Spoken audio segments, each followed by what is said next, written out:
എല്ലാവർക്കും സുഖം തന്നെയല്ലേ? അങ്ങനെ വെക്കേഷനൊക്കെ കഴിഞ്ഞ് ഇതാ സ്കൂൾ തുറക്കാറായി. അതിൻ്റെ ഒരു ചെറിയ സങ്കടവും എന്നാൽ സ്കൂളിലേക്ക് പോകുന്നതിൻ്റെ ഒരു വലിയ സന്തോഷം നിങ്ങൾക്ക് കാണുമല്ലേ? പുതിയ ബാഗും കൂടെയൊക്കെ ആയിട്ട് ഫ്രണ്ട്സിനെ കാണാൻ പോലെ 2 മാസത്തിന് ശേഷം. അപ്പം എന്തായാലും ഒരു ഇത്തിരി സന്തോഷം ഇല്ലാണ്ടിരിക്കില്ല. അപ്പം അതുകൊണ്ടാണെന്ന് തോന്നുന്നു നമ്മുടെ ചാനൽ ഇനി എന്ത് ലോങ് വീഡിയോ വേണമെന്ന് ചോദിച്ചപ്പം ഏറ്റവും കൂടുതൽ ആൾക്കാർ വോട്ട് ചെയ്തിരുന്നത് ബാക്ക് ടു സ്കൂൾ ക്രാഫ്റ്റ് ആണ്. അപ്പം എന്തായാലും നമ്മുടെ പിള്ളേരെ ആഗ്രഹം പോലെ തന്നെ നമ്മളിപ്പോൾ ബാക്ക് ടു സ്കൂൾ ക്രാഫ്റ്റ് ചെയ്യാൻ പോവാണ്.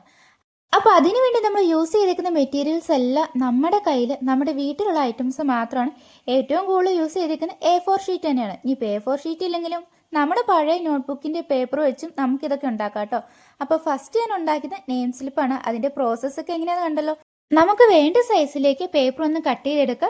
നിങ്ങൾക്ക് സ്റ്റിക്കേഴ്സ് വേണേൽ യൂസ് ചെയ്യാം, അല്ലെങ്കിൽ കൈകൊണ്ട് ഞാൻ വരച്ച പോലെ ഒന്ന് വരച്ചു കൊടുക്കുക. എന്നിട്ട് ഇഷ്ടമുള്ള കളറൊക്കെ കൊടുക്കുക. എന്നിട്ട് നിങ്ങൾക്ക് വേണ്ടി ഫീൽഡ് ഇതുപോലെ ഒന്ന് മാർക്ക് ചെയ്ത് കൊടുക്കുക കേട്ടോ. എന്നിട്ട് ഇഷ്ടമുള്ള പോലെയൊക്കെ ഡിസൈൻ ചെയ്യാം. അങ്ങനെ നമ്മുടെ ഫസ്റ്റ് ഐറ്റം കഴിഞ്ഞു. ഇനി second item all in one ബോർഡാണ്. എന്ന് വെച്ചാൽ നമുക്ക് അത്യാവശ്യം വേണ്ടത് ഈ to do list, memo pad, പിന്നെ അതുപോലെ തന്നെ ടൈം ടേബിൾ, ഇതെല്ലാം നമ്മൾ ഡെയിലി യൂസ് ചെയ്യുന്ന സംഭവങ്ങളാണ്. അപ്പോൾ അതെല്ലാം കൂടെ നമുക്കിതാ ഈ ഒരു ബോർഡേ തീർക്കാം. ഇത്രയും സാധനങ്ങൾ ഇങ്ങനെ ഒന്ന് വരച്ചെടുക്കുക. നിങ്ങൾക്ക് വേണ്ട സാധനങ്ങളൊക്കെ ഇൻക്ലൂഡ് ചെയ്യാം കേട്ടോ. ഞാനിപ്പോൾ ടൈം ടേബിൾ, മെമോ പാഡ്, പിന്നെ ടു ഡു ലിസ്റ്റ് ഒക്കെ ആയിട്ട് കൊടുത്ത് നിങ്ങൾക്ക് വേണ്ട ഐറ്റംസ് ഇഷ്ടമുള്ള പോലെയൊക്കെ ആഡ് ചെയ്യുക. എന്നിട്ട് ഇഷ്ടമുള്ള പോലെയൊക്കെ ഡിസൈൻ ചെയ്തെടുക്കുക. എന്നിട്ട് ഇതിൻ്റെ ടോപ്പിലേക്ക് ഒരു സെല്ലോ ടേപ്പ് ഒട്ടിച്ചു കൊടുക്കുക. അതെന്തിനാണെന്ന് വെച്ചാൽ നമുക്ക് വീണ്ടും വീണ്ടും എഴുതാനും വായിക്കാനും പറ്റുമല്ലോ. നിങ്ങൾക്ക് ആ ടെക്നിക്ക് ഓൾറെഡി അറിയാമായിരിക്കുമല്ലോ. അപ്പോൾ അതിന് വേണ്ടി കേട്ടോ സെല്ലോ ടേപ്പ് ഒട്ടിച്ചു കൊടുക്കാൻ പറഞ്ഞ്. അങ്ങനെ നിങ്ങൾക്ക് ഇഷ്ടമുള്ള സംഭവങ്ങളൊക്കെ ചേർത്ത് അതൊന്ന് സെറ്റ് ചെയ്തെടുക്കുക. അടുത്ത നമ്മുടെ ഐറ്റം പെൻ ഡെക്കറാട്ടോ. അപ്പം ഞാനിവിടെ പെൻസിലാണ് എടുക്കുന്നത്. അപ്പോൾ ഡെക്കറേറ്റ് ചെയ്യാൻ വേണ്ടി ഞാനിവിടെ ഒരു പേപ്പറിൻ്റെ സൈഡിലേക്ക് നമ്മുടെ കോഴിക്കുഞ്ഞുങ്ങളുടെ ഒരു പിക്ചർ വരച്ചു കൊടുത്തിട്ടുണ്ട്. നിങ്ങൾക്ക് ഇഷ്ടമുള്ള ക്യാരറ്റിൻ്റെ പിക്ചറോ അല്ലെങ്കിൽ സ്റ്റിക്കറായിട്ടുണ്ടെങ്കിൽ അത് ഒട്ടിച്ചു കൊടുത്താലും മതി. എന്നിട്ട് ആ പേപ്പറിൻ്റെ ഒരു സൈഡിൽ ഇതുപോലെ സെല്ലോ ടേപ്പ് ഒന്ന് ഒട്ടിച്ചിട്ട് നമ്മുടെ പെന്നിലേക്ക് പെൻസിലിലേക്ക് ഒന്ന് ഒട്ടിച്ചു കൊടുക്കുക. എന്നിട്ട് ഒരു ഇത്തിരി ബലത്തിൽ അതിനെ ഒന്ന് വീഡിയോ കാണുന്ന പോലെ ഇതുപോലെ ഒന്ന് റോൾ ചെയ്തെടുക്കുക കേട്ടോ. എന്നിട്ട് ലാസ്റ്റ് വരുമ്പോൾ ഒന്ന് ഗ്ലൂ വെച്ച് ഒട്ടിച്ചു കൊടുക്കുക. ഇതുപോലെ കിട്ടും. ഇനി അതിൻ്റെ ടോപ്പിൽ ആ ഹോൾ ഉണ്ടല്ലോ, ആ ഹോൾ നടക്കാൻ വേണ്ടി വേറൊരു പേപ്പർ ഇതുപോലെ വെച്ച് കൊടുക്കുക. എന്നിട്ട് റൗണ്ട് ഷേപ്പിലൊന്ന് കട്ട് ചെയ്തെടുത്ത് ആ ഹോൾ അടച്ചു കിട്ടും. ഇനി നമുക്ക് ക്യാപ്പ് ഉണ്ടാക്കാനായിട്ട് വേറൊരു പേപ്പറിൽ ഇതുപോലെ ഞാനൊരു കോഴിക്കുഞ്ഞിൻ്റെ പിക്ചർ വരച്ചെടുത്തിട്ടുണ്ട്. അതിനെ ഇതുപോലെ ഉണ്ടാക്കി മടക്കി നമ്മൾ സ്റ്റിക്കർ കട്ട് ചെയ്യുന്നല്ലോ ഒന്ന് കട്ട് ചെയ്തെടുക്കുക കേട്ടോ. എന്നിട്ട് അത് 2 പേപ്പറൊന്ന് ഒട്ടിച്ചിട്ട് അതിൻ്റെ ബാക്കിൽ ഇതുപോലെ മുകളിലും താഴെയായിട്ട് 2 ഹോൾ ഇടണം. എന്നിട്ട് താഴത്തെ ആ ഹോളിലൂടെ നമ്മുടെ പേനോ അല്ലെങ്കിൽ പെൻസിലോ ഇതുപോലെ ഒന്ന് കയറ്റി വിട്ടാൽ അതവിടെ ലോക്കായിട്ട് ഇരുന്നോളൂ കേട്ടോ. അപ്പോൾ ഇത്രയുള്ള പരിപാടി സിമ്പിളാണ്, എന്നാൽ കാണാൻ ഭയങ്കര രസമാണ് കേട്ടോ. നിങ്ങൾക്ക് ഇഷ്ടമുള്ള ക്യാരക്ടേഴ്സൊക്കെ മാറ്റി മാറ്റി കൊടുക്കാൻ. കോഴിക്കുഞ്ഞ് തന്നെയാണോന്നില്ല. എനിക്ക് ഈടായിട്ട് എന്തോ കോഴിക്കുഞ്ഞ് പ്രാന്ത് പിടിച്ചിട്ടുണ്ട്. ഞാൻ ചെയ്യുന്ന ക്രാഫ്റ്റൊക്കെ ഇപ്പോൾ കോഴിക്കുഞ്ഞിൻ്റെ പിക്ചേഴ്സോ അല്ലെങ്കിൽ എന്തെങ്കിലുമൊക്കെ കാണും കേട്ടോ. ഇനി അടുത്ത് നമ്മൾ സ്കെയിലാണ് ഉണ്ടാക്കാൻ പോകുന്നത്. അപ്പോൾ അതിന് വേണ്ടി ഒരു ഇത്തിരി കട്ടിയുള്ള കാർഡ്ബോർഡിൻ്റെ പീസ് എടുക്കുക. എന്നിട്ട് അത് നിങ്ങൾക്ക് ഇഷ്ടമുള്ള പേപ്പർ വെച്ചൊന്ന് കവർ ചെയ്തെടുക്കുക കേട്ടോ. എന്നിട്ട് ഞാൻ ആ ടോപ്പിൽ ഒന്നുകൂടെ ഒരു പേപ്പർ കവർ ചെയ്ത് കൊടുക്കുന്നുണ്ട്. അത് വേണമെന്നൊന്നുമില്ല, ഓപ്ഷനിലാട്ടോ. ഞാൻ പിന്നെ ജസ്റ്റ് ഒന്ന് ഈ രസത്തിന് വേണ്ടി ഒന്ന് ഒട്ടിച്ചു കൊടുത്തുന്നുള്ളൂ. എന്നിട്ട് നമ്മുടെ സ്കെയിലിൻ്റെ ഒന്ന് മാർക്ക് ചെയ്ത് കൊടുക്കുക. എന്നിട്ട് നിങ്ങൾക്ക് ഇഷ്ടമുള്ള പോലെയൊക്കെ ഒന്ന് ഡിസൈൻ ചെയ്തെടുക്കാം കേട്ടോ. ഞാനിവിടെ ഫസ്റ്റ് ബോയ് ആണോ ഒന്ന് വരച്ചു കൊടുത്തത്.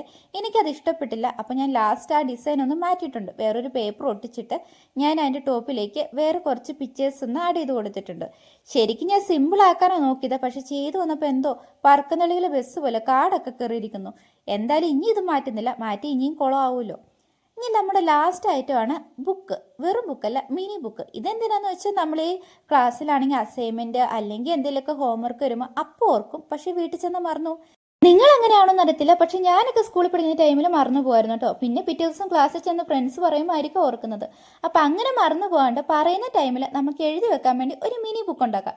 ഈ ബുക്കിന് ഒരു സ്പെഷ്യാലിറ്റി ഉണ്ട്. എന്താണെന്ന് വെച്ചാൽ നമ്മൾ ഇതിൽ തുള്ളി പോലും ഗ്ലൂ യൂസ് ചെയ്യുന്നില്ല കേട്ടോ. അപ്പോൾ അതെങ്ങനെയാണെന്ന് വെച്ച് കഴിഞ്ഞാൽ ഇതുപോലെ ഒരു A4 ഷീറ്റ് എടുക്കുക, വേണ്ട സൈസിലേക്ക് ഒന്ന് മടക്കുക. എന്നിട്ട് അതിൻ്റെ നടുവ് കട്ട് ചെയ്യരുത്, അല്ലാണ്ട് അതിൻ്റെ സൈഡിലൊക്കെ ഒന്നിച്ചിരിക്കുന്ന ഒരു പോർഷൻ ഉണ്ടല്ലോ അതൊക്കെ കട്ട് ചെയ്യുക. എന്നിട്ട് ഇതുപോലെ അതിൻ്റെ നടുവിൽ ഒരു ഇത്തിരി സ്പേസ് കട്ട് ചെയ്യുക. എന്നിട്ട് നമ്മൾ രണ്ടാമത് എടുത്ത A4 ഷീറ്റ് ഉണ്ടല്ലോ അതിൻ്റെ 2 സൈഡും വീഡിയോ കാണുന്ന പോലെ നടുവ് ഇട്ടിട്ട് 2 സൈഡും ഇതുപോലെ ഒന്ന് കട്ട് ചെയ്ത് കൊടുക്കുക കേട്ടോ. നമുക്കൊന്ന് ലോക്ക് ചെയ്ത് വെക്കാൻ വേണ്ടിയാണ് കട്ട് ചെയ്യുന്നത്.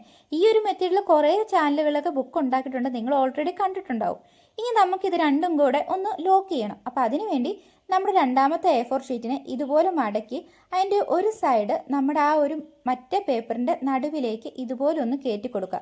ഞാൻ പറയുമ്പോൾ മനസ്സിലാവുന്നില്ലെങ്കിലും വീഡിയോ ഒന്ന് ശ്രദ്ധിച്ച് കണ്ടാൽ മനസ്സിലാവും കേട്ടോ. കണ്ടോ, ഇതുപോലെ നമുക്ക് ലോക്കായിട്ട് കിട്ടും. എന്നിട്ട് നമ്മൾ ഇതുപോലെ ഒന്ന് മടക്കി വെച്ചാൽ മതി, നമ്മുടെ ബുക്ക് റെഡിയായി.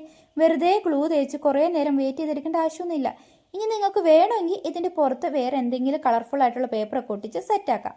ഞാനിപ്പോൾ കളർഫുള്ളായിട്ടൊന്നും ഒട്ടിക്കാൻ പോകുന്നില്ല, പകരം ഒരു മഞ്ഞ പെയിൻ്റ് അടിച്ച് കുളമാക്കുന്നുണ്ട്. ഇവിടെയും ഞാൻ കുറച്ചിട്ടില്ല, ഒരു കോഴിക്കുഞ്ഞിനെ കൂടെ വെച്ച് കൊടുക്കുന്നുണ്ട്. ഈ കോഴിക്കുഞ്ഞിന് എന്തെങ്കിലും പ്രത്യേകത ഉണ്ടെന്ന് വെച്ചാൽ എനിക്കറിയില്ല.